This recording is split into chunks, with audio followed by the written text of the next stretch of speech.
அனைவருக்கும் தீபாவளி நல்வாழ்த்துக்கள். மாற்றத்தை விரும்புபவர்கள் மருதுபாண்டியர் கல்லூரிக்கு வாருங்கள். யுஜி முதல் PhD வரை ஒரே வளாகத்தில். தீபாவளி பண்டிகையை முன்னிட்டு சிவகாசியில் 7,000 கோடிக்கு பட்டாசு வர்த்தகம் நடைபெற்று இருப்பதாக தற்போது தகவல் கிடைத்திருக்கிறது. கூடுதல் விவரங்களை செய்தியாளர் சுதீர் வழங்க கேட்போம். சுதீர், வணக்கம். விவரங்களை பதிவு பண்ணலாம் சுதீர். சிவகாசியிலிருந்து தயாரிக்கப்படுகிற பட்டாசு பாத்தீங்கன்னா இந்தியா முழுக்க விற்பனை ஆகிறது. இதுல குறிப்பா ஆரம்பத்துல ரொம்ப உற்பத்தியும் ரொம்ப மந்தமாகவே இருந்தது.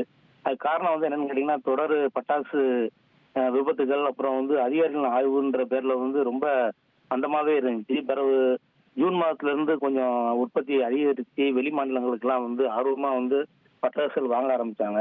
அதுல போன வருஷத்தை விட இந்த ஆண்டு கிட்டத்தட்ட 20% பட்டாசு விற்பனை அதிகரித்து போன ஆண்டு 6,000 கோடிக்கு விற்பனையாக இருந்தது. இந்த வருஷம் 7,000 கோடிக்கு விற்பனையாக இருக்குன்னு சொல்லி பட்டாசு உற்பத்தியாளர்கள் மிகவும் மகிழ்ச்சி.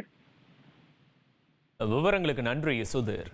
அனைவருக்கும் தீபாவளி நல்வாழ்த்துக்கள். மாற்றத்தை விரும்புபவர்கள் மருதுபாண்டியர் கல்லூரிக்கு வாருங்கள். யுஜி முதல் PhD வரை ஒரே வளாகத்தில்.